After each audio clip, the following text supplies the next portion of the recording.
రాష్ట్రంలో ఈరోజు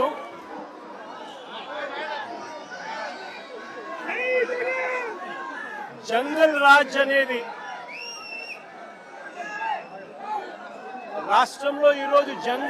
అనేది ఏ స్థాయిలో ఉంది అని అంటే ప్రజాస్వామ్యం ఎప్పుడో కూని అయిపోయి రాష్ట్రంలో ఉన్న పాలకులు ఈరోజు జంగల్ రాజ్ అంటే ఒక భయానక వాతావరణంతో రాష్ట్రాన్ని పరిపాలించే కార్యక్రమం ఈరోజు జరుగుతూ ఉంది. నేను అడుగుతా ఉన్నాను, ఈరోజు అంబటి రాంబాబు అన్న విషయంలో జరిగిన విషయమైతేనేమి, ఈ మధ్యకాలంలో జరిగిన జోగి రమేష్ ఇంటి మీద దాడి విషయమైతేనేమి, విడుదల రజనీ అమ్మ మీద అటాక్ చేసిన విషయమైతేనేమి, బోళ్ళ బ్రహ్మనాయుడు అన్న మీద అటాక్ చేసిన విషయమైతేనేమి, అన్నీ కూడా ఈ మధ్య కాలంలోనే జరిగిన ఈ కొన్ని ఘటనలు మాత్రమే ఉటకరించినా కూడా జంగల్ రాజ్ అనేది ఏ స్థాయిలో ఉంది ఈ రాష్ట్రంలో అన్నది ఇట్టి అర్థమయ్యే విషయాలు. నేను అడుగుతా ఉన్నాను, అంబటి రాంబాబు అన్న చేసిన తప్పేమిటి అని అడుగుతా ఉన్నా.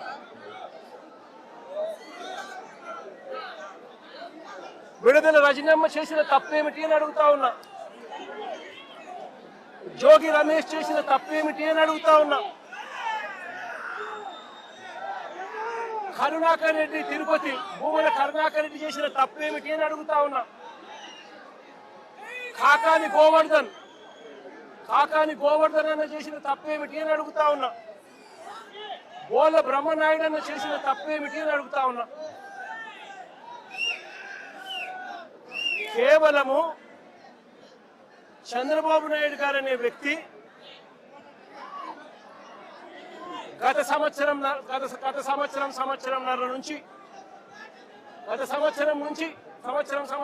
నుంచి చంద్రబాబు నాయుడు గారు కావాలని ఉద్దేశపూర్వకంగా అబద్ధాలతో కూడిన ప్రకటనలు చేస్తూ ప్రజలను మభ్యపెట్టే కార్యక్రమం చేశాడు. పవిత్రమైన తిరుపతి నెయ్యిలో భక్తుల మనోభావాలను దెబ్బతీసే విధంగా కావాలని కుట్రపూరితంగా ఆ నెయ్యిలో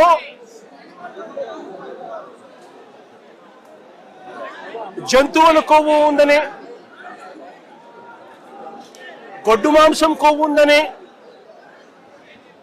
పంది కొవ్వు ఉందని, చేప నూనె కలిసింది అని అంటూ రకరకాలుగా చంద్రబాబు నాయుడు గారు కొడుకు, ఇదే చంద్రబాబు నాయుడు గారి పార్టీలో తనతో పాటు కలిసి ఉన్న మరో పవన్ కళ్యాణ్ అనే మరో నాయకుడు ఉద్దేశపూర్వకంగా మన వెంకటేశ్వర స్వామి ప్రతిష్టను మనమే దెబ్బతీస్తున్నాము అని చెప్పి ఏమాత్రము కూడా కనీసము దేవుడంటే భయము లేకుండా, దేవుడంటే భక్తి లేకుండా రాజకీయాల కోసం దేవుడిని ఉపయోగించడం మొదలుపెట్టారు. వీళ్ళు చేసిన ఆరోపణలు ఏదైతే ఉన్నాయో ఆ ఆరోపణలన్నీ కూడా అవాస్తవము అని ఏకంగా NDDB national dairy development board, NDDB, NDRI national development research institute, ఈ రెండు కూడా కేంద్రానికి సంబంధించిన ల్యాబులు. కేంద్రానికి సంబంధించిన ఈ ల్యాబులు వీళ్ళ హయాంలో వీళ్ళు ఇచ్చిన టెస్ట్ శాంపుల్, అవి శాంపులింగ్ టెస్ట్ శాంపుల్ కూడా అనలైజ్ చేసి వాళ్ళు సిబిఐ ఆధ్వర్యంలో అనలైజ్ చేసి ఈ నెయ్యిలో జంతువుల కొవ్వు కానీ, గొడ్డు మాంసం కొవ్వులు కానీ, పంది కొవ్వు కానీ, చేప నూనె కానీ, ఇటువంటివి ఇంకొకటి కానీ ఇటువంటివి అవి ఏవి లేవు అని చెప్పి నిర్ధారణ చేసి సర్టిఫికెట్లు ఇస్తే ఆ సర్టిఫికెట్లు సాక్షాత్తు సిబిఐ వాళ్ళ సిబిఐ ఛార్జ్ షీట్లో ఈ ఎన్డీడీబీ సర్టిఫికెట్, ఎన్డీఆర్ఐ సర్టిఫికెట్ రెండు కూడా పెట్టి సిబిఐ ఛార్జ్ షీట్ కూడా క్లోజర్ ఇచ్చింది. నేను అడుగుతా ఉన్నా, తప్పు ఒకవేళ చేసుంటే ఆ సిబిఐ ఛార్జ్ షీట్లో వైవి సుబ్బారెడ్డి గారి పేరు, కరుణాకర్ రెడ్డి గారి పేరు ఎందుకు చేర్చలేదు? ఒకవేళ తప్పు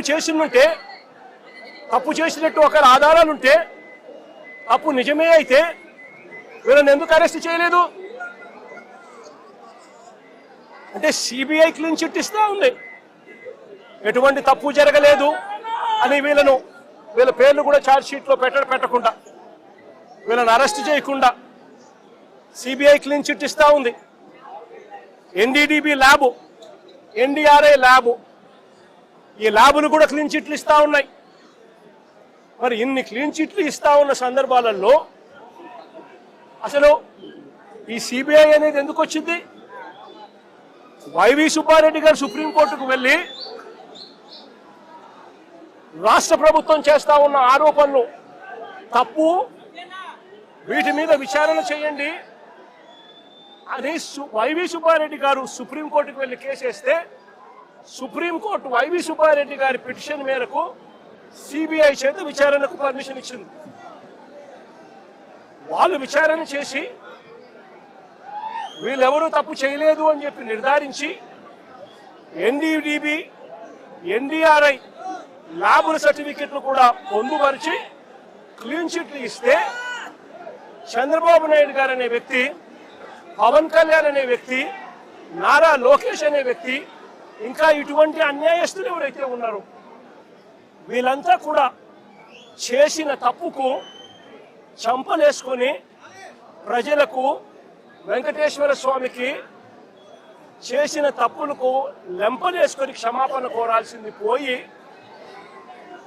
ఇదే చంద్రబాబు నాయుడు గారు, ఇదే లోకేష్ అనే చంద్రబాబు నాయుడు గారి కొడుకు, ఇదే పవన్ కళ్యాణ్ అనే ఇంకొక వ్యక్తి, వీళ్ళంతా కూడా కూడబలుపుకొని మళ్ళీ అదే అబద్ధాలను నిజమనిపించే విధంగా చెప్పాలని చెప్పి గోబెల్స్ ప్రచారం చేయాలి అన్న దుర్బుద్ధితో, దురాలోచనతో వక్రీకరిస్తూ ఏకంగా ఫ్లెక్సీలు పెడతారు. నేను అడుగుతా ఉన్నా, తప్పుడు సమాచారాలతో, తప్పుడు విషయాలతో, కుల మతాలను రెచ్చగొట్టే విధంగా అబద్ధాలతో ఫ్లెక్సీలు పెట్టే అధికారం ప్రజాస్వామ్యంలో ఎవరికైనా ఉందా అని అడుగుతా ఉన్నా. ఇదే మాదిరిగా మేము కూడా ఫ్లెక్సీలు పెడితే మీరు ఒప్పుకుంటారా అని అడుగుతా ఉన్నా ఇదే చంద్రబాబు నాయుడు గారిని. సూపర్ 6, సూపర్ 7 ఎన్నికలప్పుడు మోసం చేశావు, బాండ్లు ఇచ్చావు, సూపర్ 6, సూపర్ 7 అని చెప్పి ఎన్నికలప్పుడు చెప్పావు, ఎన్నికలు అయిపోయాక మోసం చేశావని చెప్పి ఫ్లెక్సీలు పెడితే ఒప్పుకుంటావా చంద్రబాబు అని అడుగుతా ఉన్నా. అబద్ధాలు చెప్తూ, వక్రీకరిస్తూ, అన్యాయాలు చేస్తా ఉన్న ఈ వ్యక్తి మీద ఇలాంటివే ఇంకా ఎన్నైనా చేస్తూ ఫ్లెక్సీలు పెడితే ఒప్పుకుంటారా అని అడుగుతా ఉన్నాను. అబద్ధాలు చెబుతూ, మోసం చేస్తూ, వక్రీకరిస్తూ, దుర్బుద్ధితో ఫ్లెక్సీలు పెట్టి భావోద్వేగాలను రెచ్చగొట్టే కార్యక్రమం ఒకవైపున చేస్తూ, మరోవైపున చంద్రబాబు నాయుడు గారిని ఏకంగా సిబిఐ తన ఛార్జ్ షీట్ వేసిన నేపథ్యంలో ఎన్డీడీబీ, ఎన్డీఆర్ఐ రెండు కూడా ల్యాబ్ సర్టిఫికెట్లు ఎటువంటి గొడ్డు మాంసము, ఎటువంటి కొవ్వు, ఎటువంటి జంతువుల కొవ్వు, ఎటువంటి మాంసము, ఎటువంటిది లేదు అని చెప్పి ఇచ్చిన సర్టిఫికెట్ ఒకవైపున ఇస్తే, ఇదే పెద్ద మనిషి చంద్రబాబు నాయుడు గారికి క్షమాపణ చెప్పాల్సింది పోయి చంద్రబాబు నాయుడు గారిని ఎవరైనా ప్రశ్నిస్తే ఎందుకయ్యా ఇంత అబద్ధాలు చెప్పావు, ఎందుకయ్యా ఇలా అన్యాయం చేశావు, ఎందుకయ్యా ఇలా వెంకటేశ్వర స్వామి ప్రసాదాన్ని ఆ ప్రతిష్టను ఎందుకయ్యా దెబ్బతీశాము అని చంద్రబాబు నాయుడు గారిని ఎవరైనా గట్టిగా నిలదీస్తే, గట్టిగా ప్రశ్నిస్తే ఆయన చేసింది ఏమిటి? అంబటి రాంబాబన్న మీద దాడి. ఏ రకంగా దాడి చేశారు? 10:30కు ఆయన గుడికి పోయి గుడిలో పొద్దున్నే చంద్రబాబు నాయుడు గారికి జ్ఞానోదయం రావాలి అని చెప్పి పూజ చేసి గుడిలో నుంచి ఆయన బయటకు వస్తూ ఉంటే గుడి నుంచి మళ్ళీ ఆయన ఇంటికి వచ్చే మార్గంలో గుడి నుంచి ఇంటికి వచ్చే మార్గంలో ఏకంగా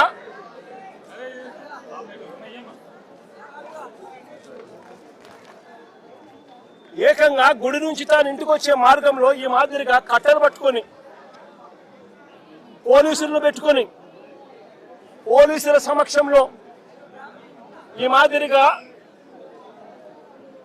అడ్డగించాలని చెప్పి, రాంబాబుని అడ్డగించాలని చెప్పి ఈ మాదిరిగా నడి రోడ్డు మీద పోలీసుల సమక్షంలో పోలీసులను పక్కన పెట్టుకొని కర్రలులా పట్టుకొని కర్రలతో తెలుగుదేశం పార్టీ వాళ్ళు కారు అడ్డగిస్తే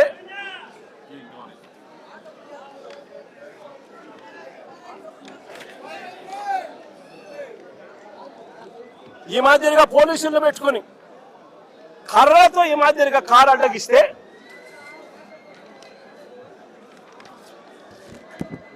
కారులో ఉన్న రాంబాబన్నను కారు అడ్డగిచ్చి కారును బాదుతూ పోలీసుల సమక్షంలోనే అనకూడని మాటలంటూ బూతులు తిడుతూ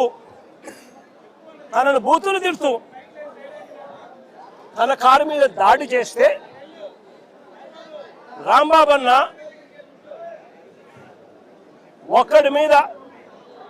ఒక కారు మీద ఇంతమంది దుండగులు వచ్చి బూతులు తిడుతూ పోలీసుల సమక్షంలో మీడియా కూడా తెలుగుదేశం పార్టీకి సంబంధించిన మీడియాను కూడా అక్కడే పెట్టుకొని వాళ్ళందరి సమక్షంలో బూతులు తిడుతూ రాంబాబన్న కారును అడ్డగిస్తే రాంబాబన్న వాళ్ళ బూతులు తిట్టినందుకు రెస్పాన్స్గా రియాక్ట్ అయ్యాడు ఆయన. ఆ రియాక్ట్ అయ్యే దాంట్లో ఆయన నోట్లో నుంచి ఒక్కడే ఉండడం వల్ల ఇంతమంది చుట్టుముట్టి ఆయనను కారును బాదుతా ఉన్నారు. ఒక వైపున ఆయన మీద దాడి జరుగుతూ ఉంది, మరోవైపున ఆయన తిడుతూ ఉన్నారు. అలాంటి సందర్భంలో ఆయన కూడా నోట్లో నుంచి 2-3 తిట్లు ఏమన్నా తిట్టాడు. ఒక రియాక్షన్గా జరిగింది. నేను అడుగుతా ఉన్నా ఇదే చంద్రబాబు నాయుడు గారిని, ఇదే పవన్ కళ్యాణ్ గారిని, ఇదే నారా లోకేష్ గారిని అడుగుతా ఉన్నా, మీరు తిట్టే తిట్టులకు ఎటువంటి రియాక్షన్ అవసరం లేదు, మీ మీద ఎటువంటి అటాక్ లేకుండానే మీరు రొటీన్గానే తిడుతూ ఉన్నారు. ఈ మాదిరిగా ఇదేమి కొత్తగా జరిగేదేమీ కాదు. మీరు తిడితే ఒక రకంగా ఉంటుంది, అంబటి రాంబాబన్న ప్రాణం మీదకి వచ్చినప్పుడు రియాక్షన్గా ఆయన తిడితే మాత్రం ఇంకొక రకంగా దాన్ని చిత్రీకరిస్తూ ఉన్నారు. అయినప్పటికీ కూడా రాంబాబన్న ఇంటికి వచ్చి 10:30కు అది జరిగితే 10:30 ప్రాంతంలో అది జరిగితే ఆయన ఇంటికి వచ్చి 12 గంటలకు 1 గంటకు ఆ ప్రాంతంలో ఇంట్లో తాను ప్రెస్ మీట్ కూడా పెట్టి జరిగిన విషయమంతా కూడా వివరించి, ఆయన పెద్ద మనిషి కాబట్టి, సంస్కారం ఉన్న వ్యక్తి కాబట్టి ఆయన నేను తిట్టకుండా ఉండాల్సింది అని కూడా చింతిస్తూ చెప్పాడు. అంటే తన మీద దాడి జరుగుతూ ఉన్నా, తనను ఒకవైపున తిరుగుతూ ఉన్నా, అప్పుడు భావోద్వేగంలో ఆయన 2 తిట్లు తిట్టినందుకు ఇంటికి వచ్చి బాధపడి ప్రెస్ మీట్ పెట్టి మీడియా సమక్షంలో ఆయన దీనికి వివరణ ఇస్తూ అయినా నేను తిట్టకుండా ఉండింటే బాగుండేది, నేను చింతిస్తున్నాను అని సంస్కారం కలిగిన వ్యక్తిగా అంబటి రాంబాబు అన్న వివరణ కూడా ఇచ్చాడు. అంతటి సంస్కారం ఉన్న వ్యక్తిని నిజంగా చేతనైతే పొగడాలి, నిజంగా చేతనైతే పొగడాలి. తప్పు చేశాడు, వాళ్ళు చేసిన దానికి, వాళ్ళు తిట్టిన దానికి, వాళ్ళు ఆయన కారు మీద దాడి చేసినప్పుడు జరిగిన భావోద్వేగ పరిణామంలో కూడా ఆయన ఒకవేళ తిట్టింది తప్పి అయితే క్షమాపణ అని చెప్పన్నట్టుగా తాను చింతిస్తూ చెప్పినప్పుడు శాతనైతే తనను చేసిన మంచి పనికి పొగడాలి. కానీ వీళ్ళేం చేశారు, దాన్ని వక్రీకరిస్తూ, దాన్ని ట్విస్ట్ చేస్తూ, ఏకంగా అంబటి రాంబాబును హత్య చేయడానికి,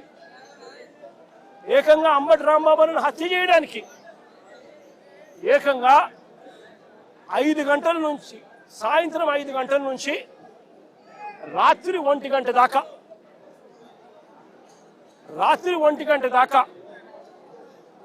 సాయంత్రం 5 గంటల నుంచి రాత్రి 1 గంట దాకా సాక్షాత్తు ఈవిడ ఎమ్మెల్యే గల్లా మాధవి ఇక్కడ మనుషులను వేసుకొని వచ్చి ఈవిడ ఆధ్వర్యంలోనే రాంబాబు అన్న ఇంట్లో దాడి, 5 కార్లు ధ్వంసం, అద్దాలు ఇంట్లో ఇరిగిపోయినాయి, సామాన్లు ఇంట్లో ఇరిగిపోయినాయి, పక్కనున్న ఆఫీసులో మొత్తం అన్ని పగలు కొట్టేసినారు. ఇంట్లో ఆడవాళ్ళు ఉన్నారు, ఆడవాళ్ళ ప్రాణాలకు నష్టం జరిగే విధంగా తిడుతూ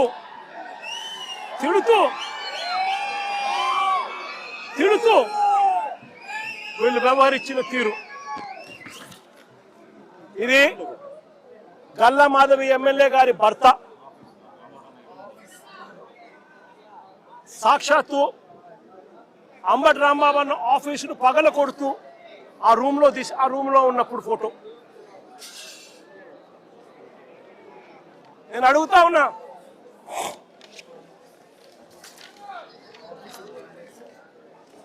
అంబటి రాంబాబు అన్న ఆఫీసును కాలుస్తా ఉన్న ఫోటో.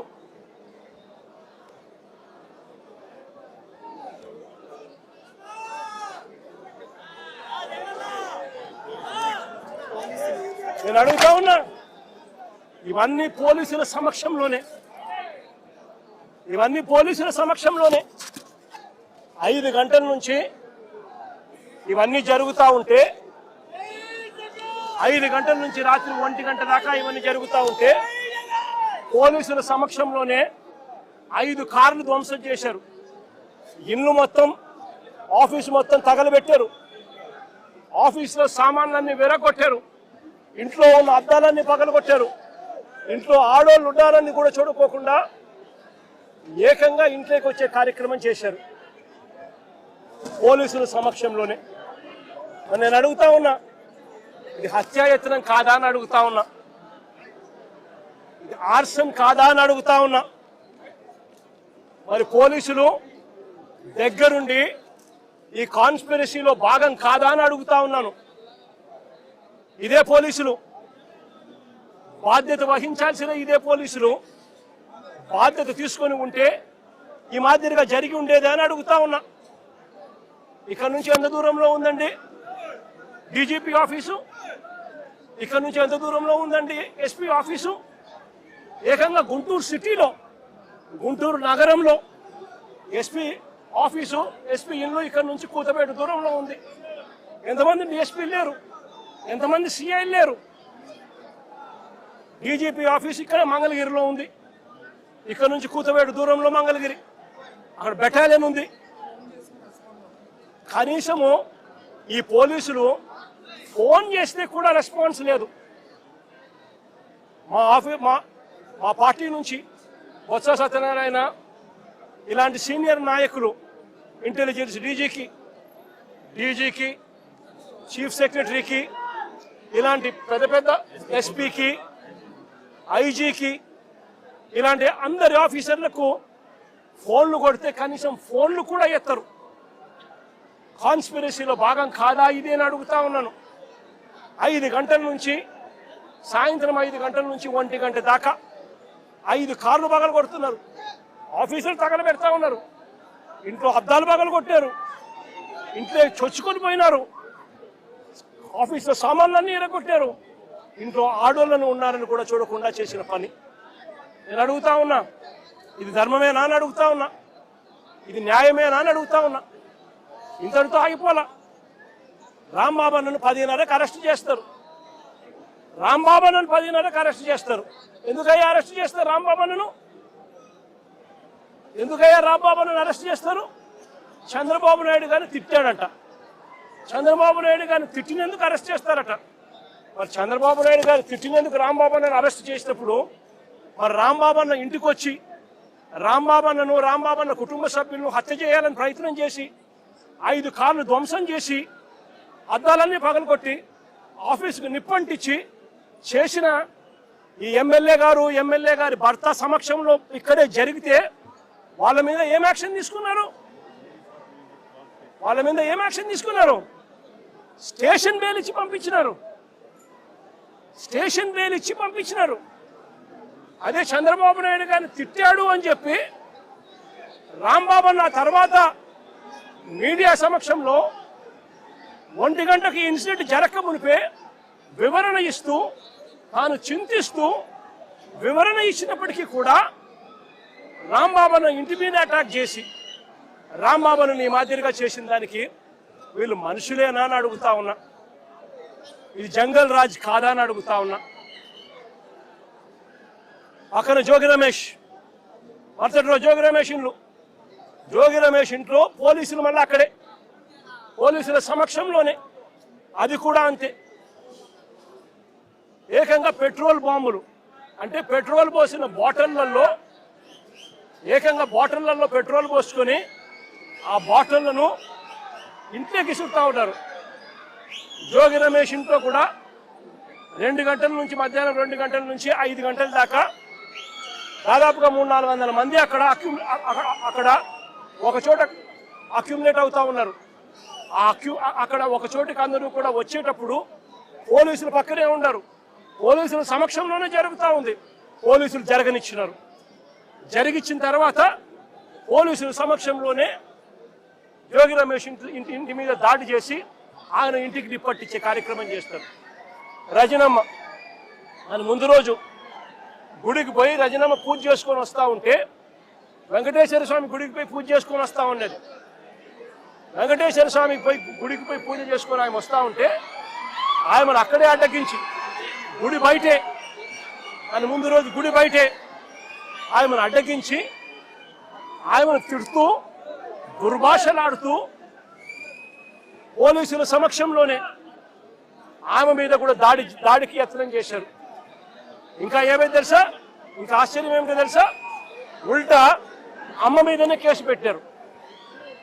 ఏమని? ఆమె గుడికి పోయి వీళ్ళందరినీ అటాక్ చేయడానికి ప్రయత్నం చేస్తాందని. ఏదైనా హద్దు పొద్దు ఉండాలి ఏదైనా మాట్లాడేసరికి. ఇది జంగల్ రాజ్ కాదని అడుగుతా ఉన్నా. బ్రహ్మనాయుడు అన్న ఆయన చేసిన పాపం ఏంది? ఆయన గుడికి బయలుదేరినాడు. చంద్రబాబు నాయుడు గారికి దేవుడు జ్ఞానోదయం చేయాలని, చంద్రబాబు నాయుడు గారు అనే వ్యక్తిలో పశ్చాత్తాపం రావాలని, చంద్రబాబు నాయుడు అనే వ్యక్తికి దేవుడు దయ వల్ల ఆయనకు ఆయన కొడుకుకు ఆయనతో పాటు అక్కడే ఉన్న ఆయనతో పాటు ఆయన పార్టీలో ఉన్న పవన్ కళ్యాణ్ గారికి అందరికీ కూడా జ్ఞానోదయం జరగాలి అని చెప్పి బ్రహ్మనాయుడు ఆయన గుడికి పోతా ఉంటే గుడి నుంచి ఆయన బయటకు వస్తూనే ఉంటే ఆయన మీద కూడా అటాక్ పోలీసుల సమక్షంలోనే ఆయన మీద కూడా దాడి. నేను అడుగుతా ఉన్నా, కాకాని గోవర్ధన్ అన్న విషయం అయితేనేమి, ఇంకా వీళ్ళందరి విషయాలు అయితేనేమి, తప్పు చేసేది చంద్రబాబు నాయుడు చేస్తా ఉన్నాడు. తప్పుడు ఆరోపణలు చేసింది చంద్రబాబు నాయుడు చేస్తా ఉన్నాడు. అవి తప్పుడు ఆరోపణలు అని చెప్పి దేవుడే మొట్టికాయలు వేసినట్టుగా ఏకంగా సిబిఐ తాము ఫైల్ చేసిన ఛార్జ్ షీట్లోనే కేంద్ర ప్రభుత్వ సంస్థలైన ఎన్డీడీబీ, ఎన్డీఆర్ఐ, ల్యాబొరేటరీసే క్లీన్ చిట్ ఇచ్చే కార్యక్రమం చేస్తూ ఉంటే ఎటువంటి జంతు కొవ్వు కలవలేదు అని చెప్పి వాళ్ళు పూర్తిగా వివరణ ఇస్తూ ల్యాబ్ రిపోర్ట్లు ఇస్తే సిబిఐ ఆ రిపోర్ట్లను కూడా ఏకంగా ఛార్జ్ షీట్లోకి చేరుస్తూ వైవి సుబ్బారెడ్డి కానీ, కరుణాకర్ రెడ్డి కానీ, ఇంకొకరు కానీ ఎలాంటి తప్పు చేయలేదు అని చెప్పి వాళ్ళ పేర్లు కనీసం ఛార్జ్ షీట్లో కూడా పెట్టకుండా క్లీన్ చిట్ ఇస్తే, ఎలాంటి అరెస్టులు చేయకుండా సిబిఐ క్లీన్ చిట్ ఇస్తే చంద్రబాబు నాయుడు గారు దేవుడికి ప్రజలకు క్షమాపణ చెప్పాల్సింది ఆయన చేస్తా ఉన్నది ఏమిటి? ప్రతి విషయంలోనూ కూడా చంద్రబాబు నాయుడు చేస్తా ఉన్న రాజకీయాలు ఇలాంటి దుర్మార్గపు రాజకీయాలే. చూడండి, మీరే ఆలోచన చేయమని అడుగుతా ఉన్నా. సూపర్ 6, సూపర్ 7 ఎన్నికలప్పుడు మాటిచ్చాడు, బాండ్లు ఇచ్చాడు. ఇంటింటికి వెళ్ళి అమ్మా బాండ్ తీసుకో తల్లి, మీ ఇంట్లో ఎంతమంది ఉన్నారు, మీ ఇంట్లో నిరుద్యోగులు ఉన్నారా, మీకు 36,000, మీ ఇంట్లో పిల్లలు ఉన్నారా, ఇదిగో మీకు 15,000, మీ ఇంట్లో రైతులు ఉన్నారా, ఇదిగో మీకు 26,000, మీ ఇంట్లో మీకు చిన్నమ్మలు పెద్దమ్మలు 50 ఏళ్ళ వయసులో ఉన్నారా, వాళ్ళకు 48,000, ఉద్యోగం కోసం వెతుక్కుంటున్నారా పిల్లలు, 36,000. ఈ మాదిరిగా బాండ్లు ఇచ్చి ప్రజలను మోసం చేసి సూపర్ 6, సూపర్ 7 హామీలు ఇచ్చి ఈరోజు ఏమంటాడు, సూపర్ 6, సూపర్ 7 చేసేసామంటాడు. సూపర్ 6, సూపర్ 7 చేసేసామని చెప్పి పొద్దు సిగ్గు లేకుండా అబద్ధాలు ఆడుతూ ఉన్నారు. చంద్రబాబు నాయుడు గారు చేస్తా ఉన్నది తప్పుమని, చంద్రబాబు నాయుడు గారు చేస్తా ఉన్నది మోసమని ఎవరైనా ప్రశ్నిస్తే ఏం చేస్తా ఉన్నాడు? ఆ ప్రశ్నించిన వాళ్ళ మీద, సోషల్ మీడియా యాక్టివిస్టుల మీద, ప్రశ్నించే వాళ్ళ మీద కేసులు పెట్టి జైలుకు పంపుతా ఉన్నాడు. అబద్ధాలు చెప్పేది ఆయనే, మోసం చేసేది ఆయనే. ఆ తర్వాత ఆయన ఎవరైనా ప్రశ్నిస్తే వాళ్ళ మీద అక్రమ కేసులు పెట్టి అక్రమ సాక్ష్యాలు క్రియేట్ చేసి వాళ్ళను జైలుకు పంపించి చివరికి సోషల్ మీడియా పిల్లలని కూడా చూడకుండా చంద్రబాబు నాయుడు గారిని ప్రశ్నిస్తున్నారని చెప్పి ఏకంగా వాళ్ళ మీద గంజాయి కేసులు పెట్టి వాళ్ళ కెరీర్ను సైతం నాశనం చేస్తా ఉన్న వ్యక్తి ఈ చంద్రబాబు నాయుడు గారు కాదా అని అడుగుతా ఉన్నా. చేసేటివన్నీ తప్పులే, చేసేటివన్నీ అబద్ధాలే, చేసేటివన్నీ మోసాలే. ఆయనే లిక్కర్ నడుపుతాడు. ఆయన ఆధ్వర్యంలోనే ఆక్షన్ బాడీ చంద్రబాబు నాయుడు గారు తెలుగుదేశం పార్టీ సైన్యానికి లాటరీ పాడిచ్చి మరి షాపులన్నీ కట్టబెడతాడు, ప్రైవేట్ షాపులన్నీ కూడా. ఆ ప్రైవేట్ షాపుల ఆధ్వర్యంలోనే ఏకంగా ఎమ్మెల్యేలు దగ్గర ఉండి ప్రతి గ్రామంలో ఆక్షన్ పాడుతూ బెల్ట్ షాపులన్నీ కూడా నిర్వహిస్తున్నారు. షాపుల పక్కనే, లిక్కర్ షాపుల పక్కనే పర్మిట్ రూములు, ఇల్లీగల్ పర్మిట్ రూములు నడుపుతూ పెగ్గులతో లిక్కర్ అమ్ముతా ఉన్నారు. ఇవన్నీ రాష్ట్రానికి రావాల్సిన ఆదాయాలు రాష్ట్రానికి రావడం లేదు. రాష్ట్రానికి రావాల్సిన ఆదాయాలు పక్కదోవలో చంద్రబాబు నాయుడు గారికింత, ఎమ్మెల్యేకింత, వారి మాఫియా సైన్యానికింత అని చెప్పి లూటీ పద్ధతిలో పంచుకుంటా ఉన్నారు. బెల్ట్ షాపులు అమ్ముతున్నారు. ప్రతి గ్రామంలోనూ 1 కాదు, 2 కాదు, 3, 4, 5, 6, 10 బెల్ట్ షాపులు ఉన్నాయి. ప్రతి గ్రామంలోనూ కూడా ఆక్షన్ బాడీ అమ్ముతా ఉన్నారు. ఏ బెల్ట్ షాపులో ఎంఆర్పీ రేటుకి అమ్ముతున్నారండి? ప్రతి బెల్ట్ షాప్లోని ఎంఆర్పీ రేటు కన్నా 20 రూపాయలకి ఎక్కువగా అమ్ముతున్నారు. ప్రతి బెల్ట్ షాప్, ప్రతి పర్మిట్ రూమ్లో, ఏ పర్మిట్ రూమ్లో అంటే ఎంఆర్పీ రేటుకి అమ్ముతున్నారు. పర్మిట్ రూమ్లో ఇల్లీగల్, పర్మిట్ రూమ్లో వేసేది పెగ్గుల్లో వేస్తా ఉన్నారు. పెగ్గుల్లో వేసి ఏకంగా బాటిల్ పైన 30 రూపాయలు అధికంగా వసూలు చేస్తా ఉన్నారు. ఆ డబ్బులు గవర్నమెంట్కి రాకోకుండా వీళ్ళ జోబులు లేకపోతా ఉంది.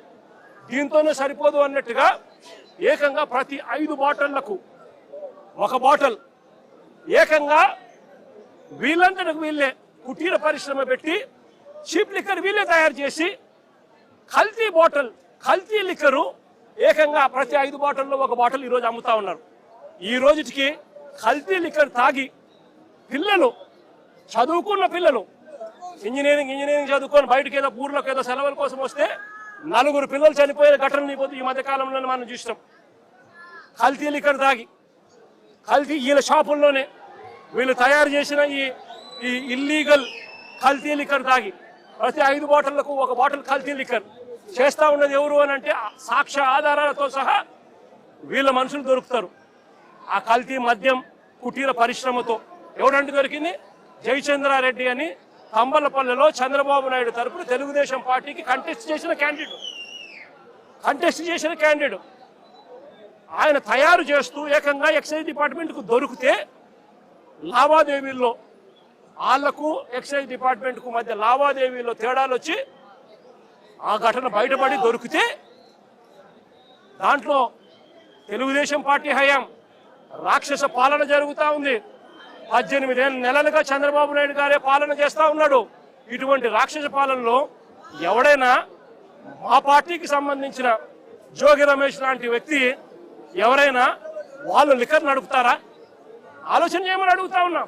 చంద్రబాబు నాయుడు గారు జోగి రమేష్ మీద కేసు పెడతాడు. ఈయన ఇల్లీగల్ లిక్కర్ తయారు చేసి చంద్రబాబు నాయుడు గారు బెల్ట్ షాపుల్లో ఈయన సప్లై చేస్తున్నాడట.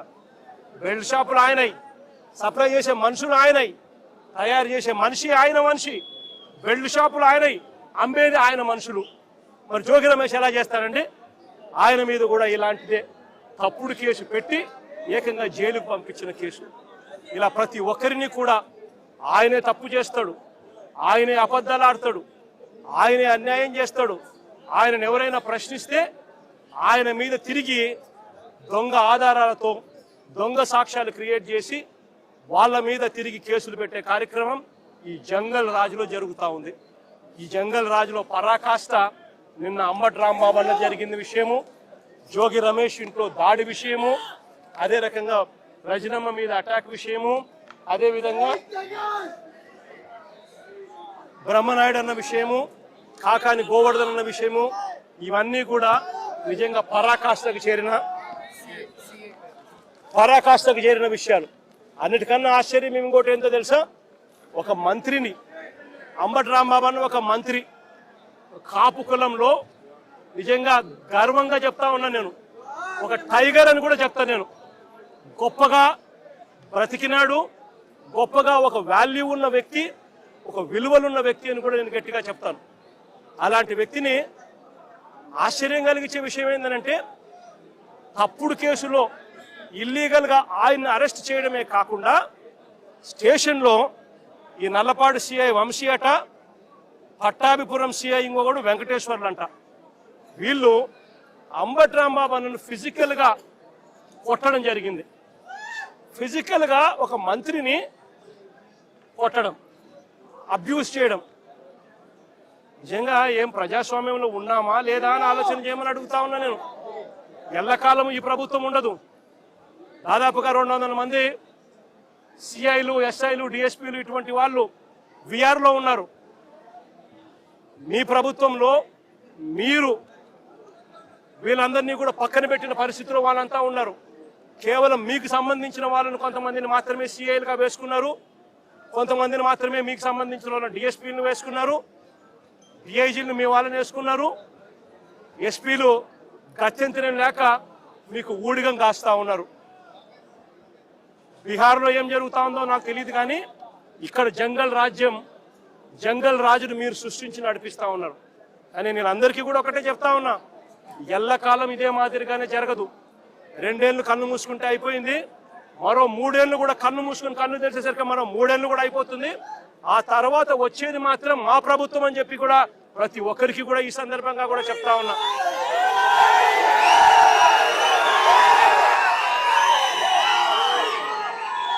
చంద్రబాబు నాయుడు గారికి చెప్తా ఉన్నాను, ఆయన కొడుకు చెప్తా ఉన్నాను, ఆయనకు కొమ్ము కాస్తా ఉన్నా ఆయన ఇతర పార్టీ నాయకులకు చెప్తా ఉన్నాను, ఆయనకు కొమ్ము కాస్తా ఉన్నా ఇలాంటి పోలీస్ అధికారులకు కూడా చెప్తా ఉన్నాను.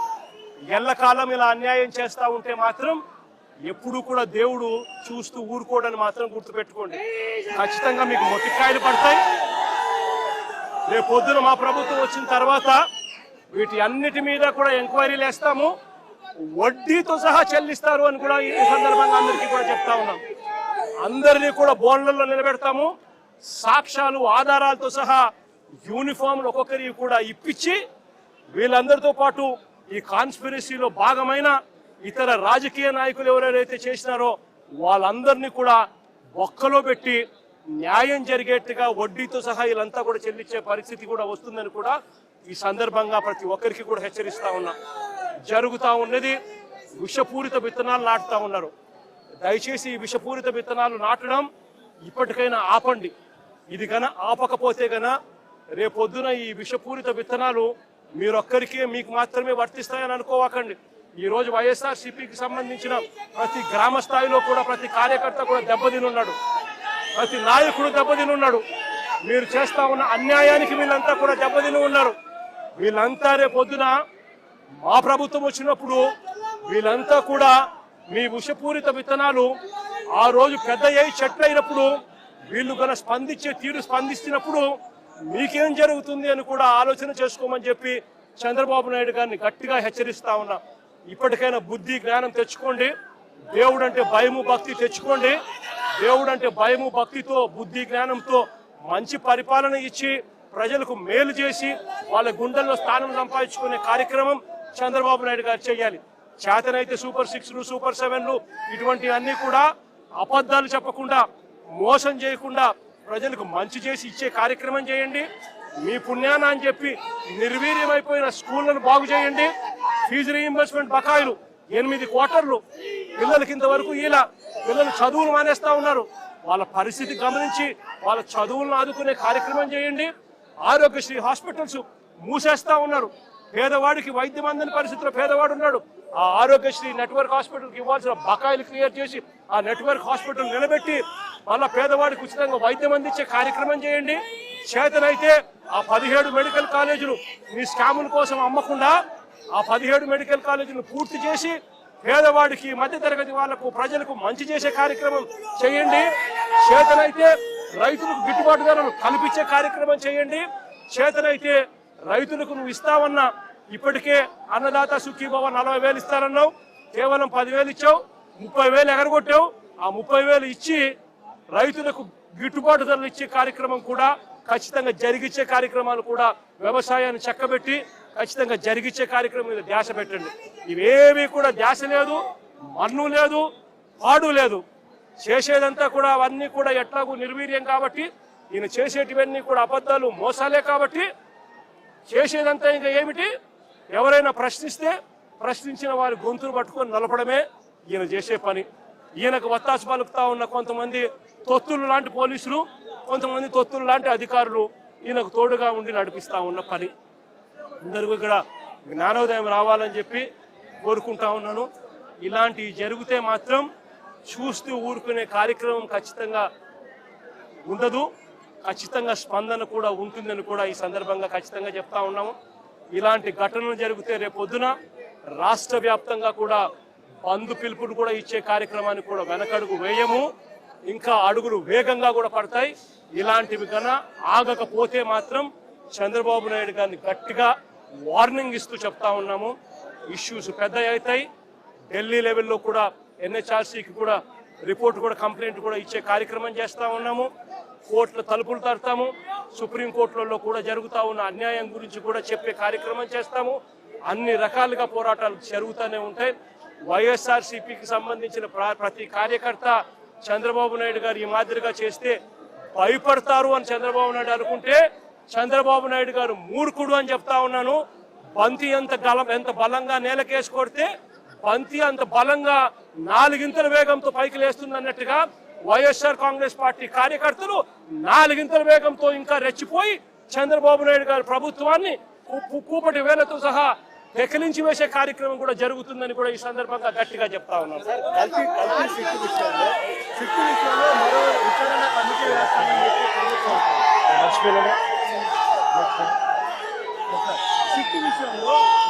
సుప్రీంకోర్టు ఇచ్చిన కల్తీ సిట్టు విషయంలో మరో కమిటీ కూడా వేస్తామని చెప్పి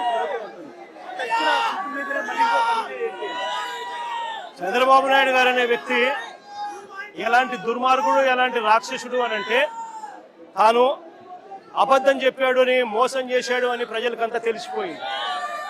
సిబిఐ స్వయంగా ఛార్జ్ షీట్లో వాళ్ళు సిబిఐ వేసిన ఛార్జ్ షీటే అది చెప్తుంది.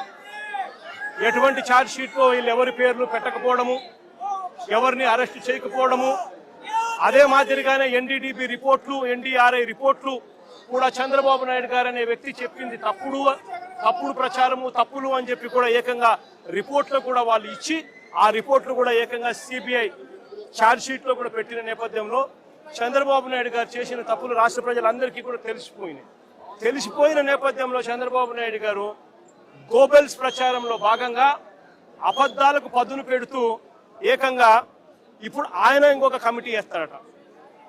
రాష్ట్ర ప్రభుత్వం ఇంకొక కమిటీ వేసి సిబిఐ చెప్పింది తప్పు, ఎన్డీడీబీ రిపోర్ట్ ఇచ్చింది తప్పు, ఎన్డీఆర్ఐ ఇచ్చింది తప్పు, కానీ చంద్రబాబు నాయుడు వేసే ఆయన కమిటీ రిపోర్టు మాత్రం అదే మాదిరిగా చెప్పాలి అని చెప్తూ ఆయనకు కావలసిన విధంగా ఇంకొక రిపోర్ట్ వేసుకొని రాష్ట్ర ప్రజల మీద దాన్ని కూడా రుద్దే ప్రయత్నం కూడా చేస్తా ఉన్నాడనంటే ఇంతకన్నా దిగజారిపోయిన రాజకీయ నాయకుడు ప్రపంచ చరిత్రలో ఎత్తినా కూడా ఎక్కడా కూడా కనిపించడు అని సందర్భంగా చెప్తాను. రాష్ట్రపతికి ఏమైనా ఫిర్యాదు చేశారా?